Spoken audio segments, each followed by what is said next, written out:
అతి తక్కువ వడ్డీ రేట్లకే పొందండి Punjab national bank home loans, car loans. Zero processing fee, zero documentation charges. వెంటనే మీ బ్రాంచ్ ని సంప్రదించండి.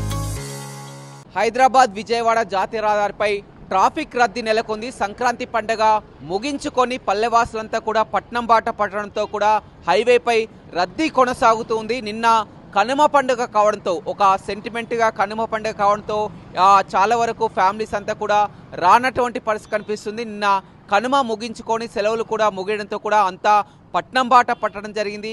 పూర్తిగా హైదరాబాద్ విజయవాడ జాతీయ రహదారి, మరోవైపు నార్కట్పల్లి హద్దంకి హైవే, ఇటు గుంటూరు నుంచి వచ్చే వాహనాలు కానీ అటు విజయవాడ నుంచి వచ్చే వాహనాలు కానీ అన్నీ కూడా హైదరాబాద్ ఈ విజయవాడ జాతీయ రహదారిపై కిక్కిరిసినటువంటి పరిస్థితి అయితే కనిపిస్తుందని చెప్పవచ్చు. మనం ముందుగా చూడడం జరిగింది. ఈసారి ఎక్కువ సంఖ్యలో కూడా వాహనాలు సంక్రాంతికి సొంత ఊర్లకు ఆంధ్ర వైపు కూడా బయలుదేరినటువంటి పరిస్థితి కనిపిస్తుంది.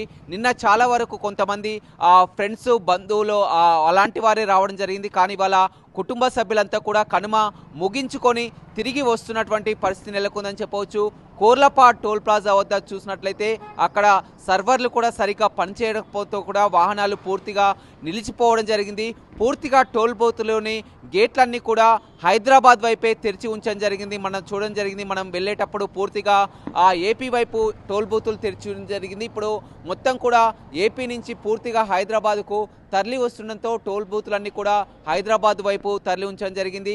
పూర్తిగా ట్రాఫిక్ పోలీసులు కూడా హైవేపై చేరుకోవడం జరిగింది. ఎలాంటి ప్రమాదాలు జరగకుండా కూడా ట్రాఫిక్ ఆంక్షలు వెళ్లకుండా, వాహనదారులకు ఇబ్బంది పడకుండా అన్ని ఏర్పాట్లు కూడా పూర్తి చేయడం జరిగింది.